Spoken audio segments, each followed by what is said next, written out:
نحمده ونصلي على رسوله الكريم اما بعد فاعوذ بالله من الشيطان الرجيم بسم الله الرحمن الرحيم رب اشرح لي صدري ويسر لي امري واحلل عقدة من لساني يفقهوا قولي۔ ناظرین، ہماری آج کی گفتگو کا موضوع ہے رمضان اور زکوٰۃ۔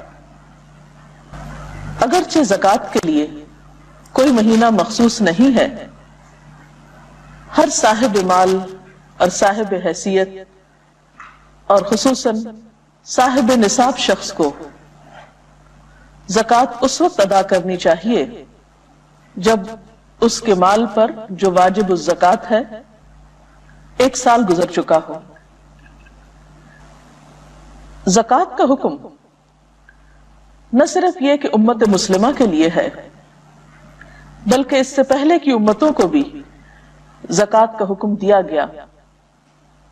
قرآن پاک میں اللہ سبحانہ وتعالی بنی اسرائیل کے بارے میں سورۃ البقرہ میں کچھ یوں بیان فرماتے ہیں، وَإِذْ أَخَذْنَا مِيثَاقَ بَنِي إِسْرَائِيلَ لَا تَعْبُدُونَ إِلَّا اللَّهَ وَبِالْوَالِدَيْنِ إِحْسَانًا وَذِي الْقُرْبَى وَالْيَتَامَى وَالْمَسَاكِينِ وَقُولُوا لِلنَّاسِ حُسْنًا وَأَقِيمُوا الصَّلَاةَ وَآتُوا الزَّكَاةَ ثُمَّ تَوَلَّيْتُمْ إِلَّا قَلِيلًا مِّنكُمْ وَأَنْتُمْ مُعْرِضُونَ۔ اس کا ترجمہ ہے، اور جب ہم نے بنی اسرائیل سے پختہ عہد لیا کہ تم اللہ کے سوا کسی کی عبادت نہ کرو، ماں باپ کے ساتھ احسان برتو اور رشتہ داروں کے ساتھ، یتیموں اور مسکینوں کے ساتھ نیک سلوک کرو، لوگوں سے بھلی بات کہو، نماز قائم کرو اور زکوٰۃ دو، مگر تھوڑے آدمیوں کے سوا تم سب اس عہد سے پھر گئے۔ تو اس آیت سے پتہ چلتا ہے کہ دیگر احکامات کے ساتھ ساتھ زکوٰۃ دینے کا حکم بنی اسرائیل کو بھی دیا گیا تھا۔ امت مسلمہ پر اس کی فرضیت کے بارے میں قرآن پاک میں آتا ہے، وَأَقِيمُوا الصَّلَاةَ وَآتُوا الزَّكَاةَ وَأَطِيعُوا اللَّهَ وَأَطِيعُوا الرَّسُولَ۔ قرآن و سنت کے مطالعے سے یہ بات پتہ چلتی ہے کہ زکوٰۃ اسلام کی بنیادی ارکان میں سے ایک اہم رکن ہے۔ قرآن پاک میں 82 مقامات پر نماز کے ساتھ زکوٰۃ کا حکم پایا جاتا ہے۔ نبی صلی اللہ علیہ وسلم نے فرمایا، بنی الاسلام علی 5، اسلام کی بنیاد 5 چیزوں پر ہے، شہادت اللہ الہ الا اللہ وان محمد رسول اللہ واقام الصلاۃ وایتاء الزکاۃ والحج وصوم رمضان۔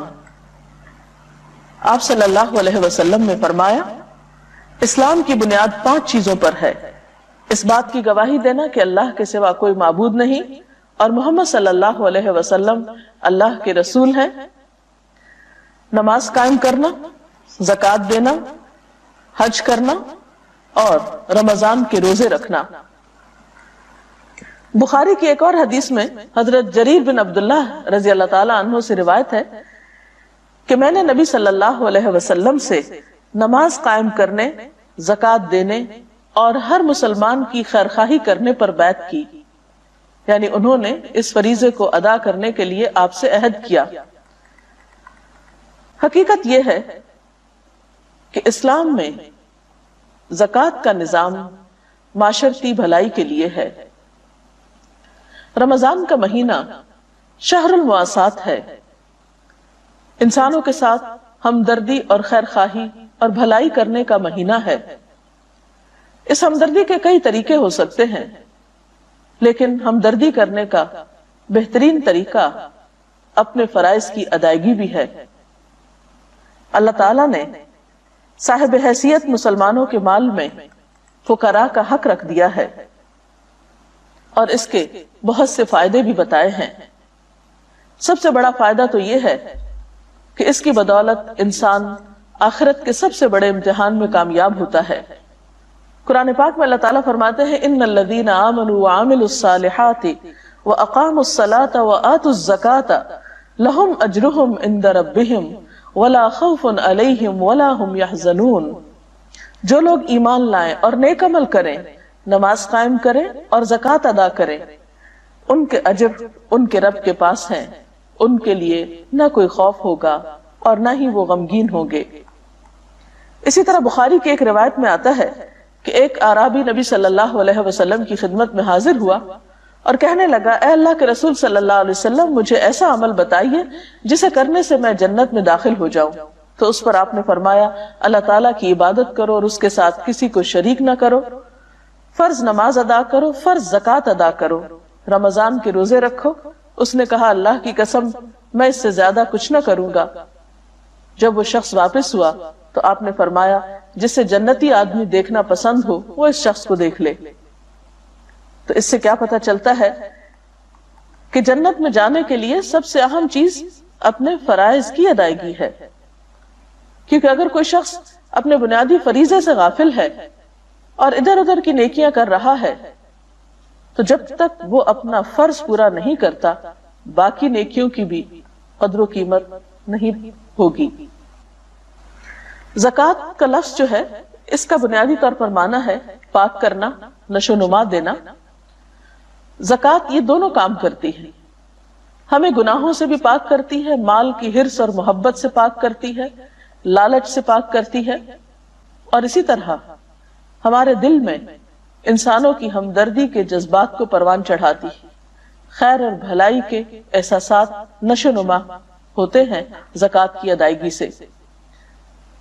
زکات گناہوں کا کفارہ اور نفس کے تزکیے کا بہترین طریقہ ہے۔ قرآن پاک میں اللہ تعالیٰ حضور صلی اللہ علیہ وسلم سے خطاب فرماتے ہیں، خذ من اموالہم صدقۃ تطہرہم بہا وتزکیہم۔ اس کا ترجمہ ہے، اے نبی صلی اللہ علیہ وسلم، آپ ان کے اموال سے زکات لے کر انہیں گناہوں سے پاک اور صاف کیجیے۔ تو گویا زکات کی ادائیگی گناہوں کو پاک کرنے کا ذریعہ بھی ہے اور نفس کے تزکیہ کا بھی۔ زکات دولت میں اضافے کا ذریعہ بھی ہے۔ اللہ سبحانہ وتعالیٰ فرماتے ہیں، وَمَا آتَيْتُم مِّن زَكَاةٍ تُرِيدُونَ وَجْهَ اللَّهِ فَأُولَئِكَ هُمُ الْمُضْعِفُونَ، اور جو زکات تم اللہ کی خوشنودی حاصل کرنے کے لیے ادا کرتے ہو، اس سے دراصل دینے والے اپنے مال میں اضافہ کرتے ہیں۔ جیسا کہ ایک اور حدیث سے ہمیں پتہ چلتا ہے کہ آپ صلی اللہ علیہ وسلم نے قسم کھا کر یہ بات فرمائی کہ صدقہ دینے سے مال کم نہیں ہوتا۔ اسی طرح قرآن پاک کی گواہی ہے اس بات پر کہ زکات ادا کرنے سے مال کم نہیں ہوتا، بلکہ زکات ادا کرنے والے دراصل اپنے مال میں اضافہ کرتے ہیں۔ سوچنے کی بات یہ ہے کہ دینے سے اضافہ کیسے ہوتا ہے۔ زکات کی حیثیت دین میں ایسے ہی ہے جیسے بدن میں خون کی حیثیت۔ جب خون بدن کے سارے اعضاء میں گردش کرتا ہے تو انسان چاق و چوبند رہتا ہے، حرکت کر سکتا ہے، انسان کی صحت درست رہتی ہے۔ اور اگر خون کسی ایک حصے میں جا کر جم جائے اور اس کی سرکولیشن نہ ہو تو انسان حرکت کے قابل نہیں رہتا، چل پھر نہیں سکتا۔ بالکل اسی طرح جس سوسائٹی کے تمام حصوں کو مال پہنچتا رہے، تمام حصے خوشحال ہوں، وہاں اکنامک ایکٹیویٹی زیادہ فلرش کرتی ہے، اس میں زیادہ حرکت ہوتی ہے۔ جب معاشرہ خوشحال ہوتا ہے، تمام لوگوں کے پاس اپنی ضروریات پوری کرنے کے لیے مال ہوتا ہے، تو ایسے میں دینے والے اور لینے والے دونوں ہی اس سے فائدہ اٹھاتے ہیں۔ مثال کے طور پر اگر کچھ لوگوں کے پاس مال زیادہ ہے لیکن ان کے مال سے اگر وہ تجارت کرتے ہیں اور اس کا کوئی خریدار ہی نہیں تو تجارت آگے کیسے بڑھ سکتی، مال میں اضافہ کیسے ہو سکتا ہے۔ پھر اسی طرح زکات غربت کے خاتمے کا ایک ذریعہ بھی ہے۔ حضرت معاذ رضی اللہ تعالیٰ عنہ کو آپ صلی اللہ علیہ وسلم نے جب یمن بھیجا تو خاص طور پر تاکید کی کہ تم جان لو کہ اللہ نے ان کے مالوں میں صدقہ فرض کیا ہے جو ان کے اغنیاء سے لیا جائے گا اور ان کے فقراء کو دیا جائے گا۔ تو جب مال کی سرکولیشن اغنیاء سے فقراء کی طرف ہوتی ہے تو لازمی طور پر معاشرے کے ان طبقات میں خوشحالی آتی ہے جو محروم ہوتے ہیں۔ پھر اسی طرح زکات جہاں ادا کرنے کے فائدے ہیں بہت سے، وہاں ادا نہ کرنے کے نقصان بھی ہیں۔ پہلی بات تو یہ کہ قرآن پاک میں زکات نہ دینے والوں کے لیے ہلاکت کا پیغام سنایا گیا. فرمایا وَوَيْلٌ لِّلْمُشْرِكِينَ الَّذِينَ لَا يُؤْتُونَ الزَّكَاةَ وَهُمْ بِالْآخِرَةِ هُمْ كَافِرُونَ. تباہی ہے ان شرک کرنے والوں کے لیے جو زکوٰۃ نہیں دیتے اور وہ آخرت کے منکر ہیں. اسی طرح ایک حدیث میں آتا ہے آپ صلی اللہ علیہ وسلم نے فرمایا مانع الزکاة یوم القیامت فی النار. زکوٰۃ نہ دینے والا قیامت کے دن آگ میں ہوگا. قرآن پاک کی ایک اور آیت سے بھی یہ بات ہمیں پتہ چلتی ہے کہ والذین یکنزون الذهب والفضة ولا ينفقونها في سبيل الله فبشرهم بعذاب أليم يوم تكوى بها جباههم وجنوبهم وظهورهم هذا ما كنزتم لأنفسكم فذوقوا ما كنتم تكنزون. دردناک سزا کی خوشخبری سنا دو ان لوگوں کو جو سونا اور چاندی جمع کر کے رکھتے ہیں اور انہیں اللہ کی راہ میں خرچ نہیں کرتے کہ ایک دن آئے گا کہ اسی سونے چاندی پر جہنم کی آگ دہکائی جائے گی اور پھر اسی سے ان لوگوں کی پیشانیوں کو، پہلوؤں کو اور پیٹھوں کو داغ لگائے جائیں گے. یعنی جہنم کی آگ سے اس مال کو تپا کر ان کے جسموں پہ داغ لگائے جائیں گے اور کہا جائے گا یہ ہے وہ خزانہ جو تم نے اپنے لیے جمع کیا، اب اپنی سمیٹی ہوئی دولت کا مزہ چکھو. اسی طرح ایک اور آیت میں آتا ہے وَلَا يَحْسَبَنَّ الَّذِينَ يَبْخَلُونَ بِمَا آتَاهُمُ اللَّهُ مِنْ فَضْلِهِ هُوَ خَيْرًا لَهُمْ بَلْ هُوَ شَرٌّ لَهُمْ سَيُطَوَّقُونَ مَا بَخِلُوا بِهِ يَوْمَ الْقِيَامَةِ. جن لوگوں کو اللہ تعالیٰ نے اپنے فضل سے مال و دولت دی ہے اور وہ بخل سے کام لیتے ہیں، وہ اس خیال میں نہ رہیں کہ یہ بخل ان کے حق میں بہتر ہے، بلکہ یہ ان کے لیے بہت ہی برا ہے. اس بخل سے جو کچھ وہ جمع کر رہے ہیں اسے قیامت کے دن توق بنا کر ان کے گلے میں ڈال دیا جائے گا. ایک اور حدیث اس بات کی مزید وضاحت کرتی ہے. نبی صلی اللہ علیہ وسلم نے فرمایا جس کو اللہ تعالیٰ نے مال دیا اور اس نے اس کی زکوٰۃ ادا نہ کی تو قیامت کے دن اس کا مال گنجے سانپ کی شکل بن کر جس کی آنکھوں پہ 2 نقطے ہوں گے اس کے گلے کا توق بن جائے گا. پھر اس کی دونوں باچھیں پکڑ کر کہے گا میں تیرا مال ہوں، میں تیرا خزانہ ہوں.